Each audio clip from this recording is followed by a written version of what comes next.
देशवासियों, जय हिंद। मैं हूं जसवंत राज परमार, सेवाड़ी, मुंबई। राम नाम की लूट है, लूट सके तो लूट, अंतकाल पछताएगा जब तन जाएगा छूट। 5 अगस्त 2020 को भारत के प्रधानमंत्री श्री नरेंद्र मोदी जी के कर कमलों द्वारा 40 किलो की चांदी की ईंट से अभिजीत मुहूर्त में भगवान श्री राम जी का विश्व स्तरीय भव्य मंदिर बनाने का मुहूर्त किया जाएगा।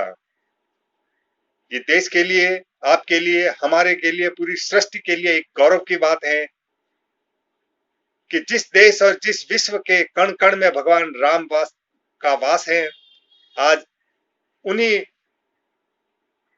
भगवान श्री राम का मंदिर 500 वर्ष के बाद में अयोध्या नगरी में उनके जन्म स्थान पर बनाया जा रहा है। ये बड़े गौरव की बात है और ये गौरव 1990 में स्थापित होने की प्रक्रिया आरंभ हो गई थी, जिस वक्त भारत के पूर्व गृह मंत्री श्री लाल कृष्ण आडवाणी जी ने सोमनाथ से अयोध्या तक की रथ यात्रा श्री नरेंद्र मोदी जी के मार्गदर्शन और उनकी रणनीति के तहत वो यात्रा प्रारंभ की थी।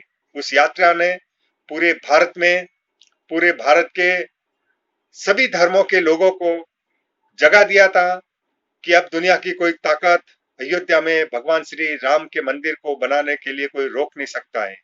लेकिन कुछ हिंदू धर्म के विरोधी, कुछ इस देश के विरोधी लोगों ने इसमें बहुत से अड़िंगे लगाने की कोशिश की, लेकिन धीरे धीरे ये कारवां बढ़ता गया, ये भाव बढ़ता गया और पूरे विश्व में भारत के राम मंदिर बनाने की मुहिम बहुत तेजी से आगे बढ़ने लगी। और जब से प्रधानमंत्री श्री नरेंद्र मोदी जी इस देश के प्रधानमंत्री बने तो लोगों में एक आस बंधी और ये उन्हें चुनावी एजेंडे का एक बहुत बड़ा मुद्दा भी था। हालांकि भारतीय राजनीति में चुनावों में बहुत से मुद्दे आते हैं, लेकिन कभी कोई पूरा नहीं होता है। लेकिन हमारे यशस्वी प्रधानमंत्री इस देश के सिरमौर श्री नरेंद्र मोदी जी ने अपने उस चुनावी मुद्दे को उपयोग में लाने और पूरा करने के उस वादे पे कायम रहे और आज उनके लीडरशिप में 5 अगस्त 2020 को अयोध्या में भगवान मंदिर के निर्माण की प्रक्रिया शुभ मुहूर्त के तौर आरंभ हो जाएगी और 3 या 3.5 साल के अंदर ये भव्य मंदिर बन के तैयार भी हो जाएगा। ये पूरे विश्व के लिए बहुत ही गौरव और गर्व की बात होगी।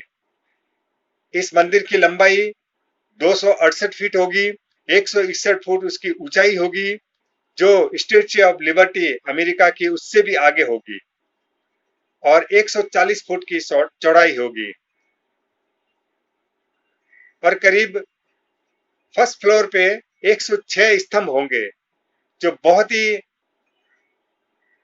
रौनकमय होंगे और देश और विदेश के भ्रमण कार्यों के लिए बहुत ही एक सुनहरा पल होगा, एक सुनहरी कृति होगी। हमें बहुत खुशी है कि जिस प्रकार के राम हिंदुओं के दिलों में बसे हुए थे, आज रोम रोम में राम, कण कण में राम, ये मेरे राम, तुझसे बड़ा इस धरती पे कोई नहीं है।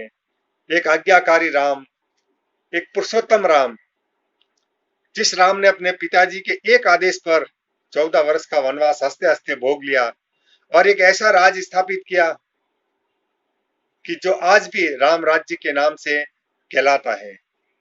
राम राज्य इस जमाने में होना बहुत ही मुश्किल बात है, लेकिन कोशिश करने में किसी भी राजनेता को पीछे नहीं रहना चाहिए। आज अगर राम राज्य होता है तो वहां की प्रजा भी सुखी होती है, प्रजा भी अपने राजा से बहुत खुश होती है। ये आज आप और हमें देखना पड़ेगा कि राज्यों के मुख्यमंत्री और इस देश के प्रधानमंत्री किस प्रकार से अपने कर्तव्य में पूरा पड़ रहे हैं और उन्हें अपने कामों को पूरा करने के लिए ईमानदारी से वो जी जान लगाते हैं। देशवासियों, ये राम भारत का चरित्र है। जब तक ये देश भगवान राम के चरित्र को नहीं अपनाएगा, इस देश में कमी हमेशा बनी रहेगी। ये राम और ये मंदिर सभी धर्मों की एकता का एक प्रतीक बनेगा और किसी भी प्रकार से किसी को भी वैमनस्य नहीं होगा। ठीक है, मंदिर के बनाने में आज इतने साल, इतनी सदियां, इतने पुलिस केस, इतनी कानूनी समस्याएं, बाधाएं आई, लेकिन सबको पार करके आज भगवान रामचंद्र जी अयोध्या में उनके नाम का एक भव्य मंदिर बनने जा रहा है। हमारे लिए बहुत खुशी की बात है कि भगवान राम देश और विदेश के हिंदुओं के अलावा दूसरे धर्मों के लोगों के भी रोम रोम में बसा हुआ है और भारत और पूरे विश्व की कण कण में राम का नाम है। राम के बगैर ये सृष्टि अधूरी है। देशवासियों, हमें खुशी है, आपको भी खुशी होनी चाहिए कि मर्यादा पुरुषोत्तम राम, जिसके नख से गंगा बही हो, उसी मर्यादा पुरुषोत्तम राम ने एक नदी को पार करने के लिए केवट के सहारा लिया, सबरी के झूठे बेर खाए। इस महानता का हमें नमन करना चाहिए। और मर्यादा पुरुषोत्तम राम जिस प्रकार का आज पूरी सृष्टि में एक मार्गदर्शक के रूप में जाना जाता है, ये हमारे लिए गौरव की बात है। हमें राम राम कहना है जब तक हमें रहना है। हमें राम राम कहना है जब तक हमें रहना है।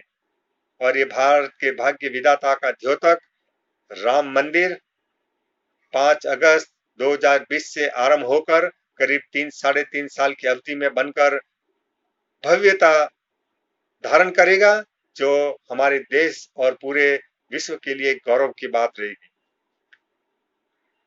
राम नाम हमें सिखाता है आपस में प्रेम करना। राम नाम हमें सिखाता है किसी भी प्रकार का किसी जाति धर्म में भेद नहीं करना। देश की एकता का प्रतीक है ये राम का नाम, और राम का नाम लेने से आपकी आत्मा को बहुत शांति मिलती है। राम नाम सत्य है, बिल्कुल सत्य है, और इस अड़िग सत्य को आप और हमें स्वीकारना चाहिए कि इस धरती पे हम जितने भी दिन एक मुसाफिर के तौर पर जीवन में आए हैं, आखिर राम की शरण में हमको जाना है। इसलिए हे मेरे प्रिय मानव, जब तक तुम इस धरती पर आए हो, अपने कर्मों का पूरा ईमानदारी के साथ निर्वाह कीजिए, ताकि आपके जाने के बाद आपके कर्मों को, आपके सत्य कर्मों को नवाजा जाए, उन्हें याद किया जाए। भगवान राम का यही संदेश है कि आप आपस में प्रेम से रहिए, ईमानदारी से रहिए। ये राम पूरे भारत का है, 137 करोड़ लोगों का राम है। ये मंदिर बनने जा रहा है 137 करोड़ देशवासियों के लिए बनने जा रहा है, और इसके अलावा करोड़ों लोग जो भारत के बाहर रह रहे हैं, ये मंदिर उनके लिए बनने जा रहा है। ये खाली हिंदुओं का मंदिर नहीं होगा, ये सब जाति धर्मों का मंदिर होगा। और अयोध्या के मुस्लिम लोग उसे सर आंखों पे ले रहे हैं, और जिस प्रकार से वो इसमें सहयोग कर रहे हैं, ये बहुत ही सराहनीय है और वंदनीय है। देशवासियों, आप और हम जितना भी सहयोग दे सके, जिस किसी भी रूप में सहयोग दे सके, आप दीजिए, और अयोध्या में भगवान के एक भव्य मंदिर का निर्माण पूरा हो, ऐसी आप और हम ईश्वर से कामना करते हैं कि हमारा राम जो दिलों में बसा है, कण कण में बसा है, रोम रोम में बसा है, वो एक प्रतीक के रूप में मंदिर में आके विराजे और पूरे विश्व को मार्गदर्शन दे। इस कोरोना के काल में, इस महामारी के काल में जिस प्रकार लोगों को जीवन जीने की एक अचेतन अवस्था है, उस अचेतन अवस्था में चेतना का काम करे और हमारी रक्षा करे, हमें सुरक्षा कवच प्रदान करे। देशवासियों, कोरोना का काल है, अपने आप को संभालिए, बिल्कुल लापरवाह मत बनिए। जहां पर भी जरूरत हो निर्देशों का पालन कीजिए, सोशल डिस्टेंसिंग का पालन कीजिए, सुख और शांति से जीवन निर्वाह करने की कोशिश कीजिए, लोभ लालच छोड़िए, संग्रह की भावना छोड़िए। जब तक आप हो जिंदे जीने की तमन्ना को और उछालिए, क्योंकि जब तक तमन्ना नहीं होगी जीवन में, जीवन आप जी नहीं सकते। हंसिए, मुस्कुराइए, अपनों के साथ प्रेम से रहिए, अपनापन दिखाइए, दिल दीजिए, दिल लीजिए, सबको अपना समझिए, आप सबके होइए, खुशहाल माहौल में जीवन जीने की कोशिश कीजिए। अपनों से बड़ा कोई नहीं होता है, घर परिवार समाज से बड़ा कोई नहीं होता है, देश प्रेम से बड़ा कोई भावना नहीं होती है, और अपनों से बड़ा कोई अपनापन नहीं। इसलिए आराम से रहिए, सरल रहिए। जय हिंद।